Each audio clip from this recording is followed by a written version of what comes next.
சிவன் உன்னை அணைத்துக் கொள்ளும் போது உன் வாழ்க்கையில் பல விஷயங்கள் உடைந்து போகும்.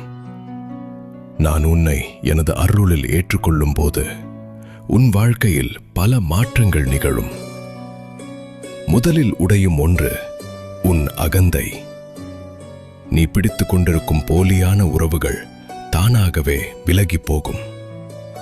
உன் பேராசை, உன் பயம், உன் கட்டுப்பாடற்ற ஆசைகள் ஒன்றொன்றாக கரைந்துவிடும்.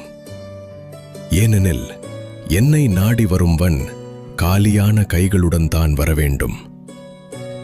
என்னை அடையும் ஆன்மா தன் நானே என்ற உணர்வை இழக்க வேண்டியதுதான்.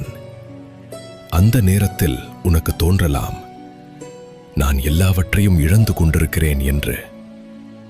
ஆனால் உண்மையில் அதுவே உன் மிகப்பெரிய வெற்றி.